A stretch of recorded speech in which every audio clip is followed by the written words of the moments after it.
Yep, so we focused on YouTube and cultivation theory. So, what is cultivation theory? It was introduced by George Gerber in 1976, and it basically proposes that when the media repeatedly shows representations of people or a group of people, if you hear it once, you tend to just brush it off and not believe it. But when you're consuming that same information in different forms of media, so like newspapers or videos, then it tends to change your belief or the way you see things. So it changes that in society, the ideologies, and it creates a perception and alters your behavior to it. For this, we decided to focus on YouTube, which launched in 2005, and since then has grown to be one of the most biggest social medias on the planet, averaging 122 million users a day from all over the globe. However, with this many users comes its criticisms. For example, many across the globe believe YouTube isn't doing enough to protect children on its platform. Sorry. This is due to YouTube being very vlog-based, which is allowing for viewers to not be able to easily make distinctions between real and what isn't real. Unlike movies where they're able to have a very clear line between what's real and what's not. YouTube allows this atmosphere where viewers almost feel like they're part of the videos that are being made. So for our analysis, we looked at an article in The Guardian called Fiction is Outperforming Reality, How YouTube's Algorithm Distorts the Truth. He basically talks about how YouTube is something that looks like reality, but it's distorted because obviously it's for entertainment. But when you look at someone on YouTube, you know that they're a real person, they're not actors. So it has a lot of impact on how we see the world, and that ties into like cultivation theory. And even like small biases in videos are pretty significant because it kind of normalizes everything that's put up in videos. One of the biggest YouTubers who gains many controversies is Logan Paul. He has a age demographic of between 8 to 16, however, is known to not be a very he's known to be not very inspiring. He's not a good influence. He's not a good influence on his fans. From things like diss tracks that he makes, his diss track No Handlebars, in which he talked about riding a woman with no handlebars, giving this impression to younger audiences that that's okay.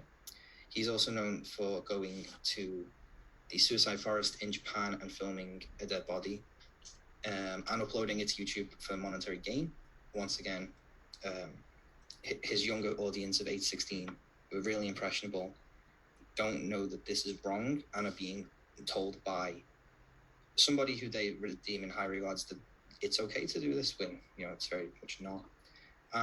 But more recently, he's come under fire with the LGBT community over his message of going gay for a month, implying that being part of the LGBT community and everything that comes with it is a choice that is made and isn't who they are. So Zoe Cromoison, she claims that when you put a negative or shocking content up online, then it's deemed more real on YouTube as it shows signs of authenticity. So when viewers watch this, they don't tend to follow because they agree with whatever the creator's posting or their morals. It's just an investment in a storyline, so they tend to watch it more and replicate the behavior for views on platforms such as YouTube, which promotes content through payment, making money. So YouTube has a bad impact on children, as compared to other platforms where you can consume media. Netflix and Amazon have put in restrictions, which makes it more controlled platform that that stops kids from accessing any content that's not relevant to their age. So if there's a kids show out there, for example, Dora, it has entertainment purposes while it has a teaching basis as well. So, for example, they could be teaching different languages, Spanish, while YouTube is more primarily entertainment based. So whatever you click on, it may not have the same teachings. And children's minds are also very fragile and impressionable. So when they're young, they tend to imitate the behavior they watch. So it could change their perceptions of the way they view things because they don't know the difference between reality and fantasy. So they can't distinguish that line. And they could carry that memory on in their long-term memory and replicate it. So for example,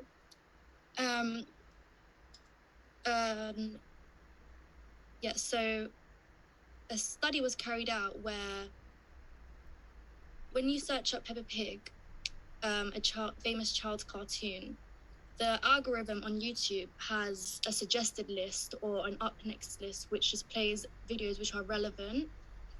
So up next after that was disturbing content, which isn't age appropriate or has no teachings. So it was under Peppa Pig came up with Peppa Pig eats her father or Peppa Pig drinks bleach. So this kind of content, it's restricted. It shouldn't be allowed for the viewings of children. Johnny Tanner is also under the page Tanner Rights, and he was banned from uploading strange videos of kids, of his children, and it was content such as removing their earwax or crying over dead pets. YouTube didn't retaliate to this. Viewers were really disturbed by this and sent up complaints, and it gained much media attention that BuzzFeed and the Daily Mail also covered this. And in response to them, he said he's only uploading it because they're popular and he's learned to fuel whatever it took to please the algorithm, proving that it's all content-based and the behavior can be replicated to suit audiences. Despite his page deemed as family-friendly, the content does exploit his children and it sets unrealistic accounts of what happens in a day-to-day. So it's not real. It's not realistic. So a study that I looked at was called Adolescents' Modern Media Use and Beliefs About Masculine Gender Roles and Norms by Erica Scharer and Stephen Warren. In this study, cultivation theory was used to look at the views of masculinity and how they're affected by consumption of media like Netflix, YouTube, or other streaming services. Using a sample of 13 to 18-year-olds in the US, it was found that heavy users of television, video games, and YouTube outscored lighter users of views of masculinity that favor emotional detachment, dominance, toughness, or avoidance of femininity among boys and girls in the sample. So looking at YouTubers like Logan Paul, it is apparent that these YouTubers try to make their videos as wild and entertaining as possible. So they do things like playing pranks and doing things that are shocking, like the Suicide Forest video. Because his viewers are of like a younger demographic, these videos can be something that can seem like they reflect real life, which ties into cultivation theory.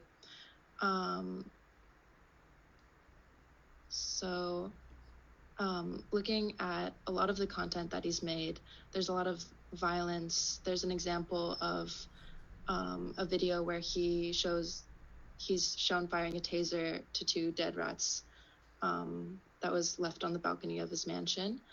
The content that he made at this time, because it was a vlog, it felt normal and relatable to real life. And this in turn creates the idea that what he does is acceptable in real life scenarios, which has the potential to shift behaviors of people who are watching in their own lives.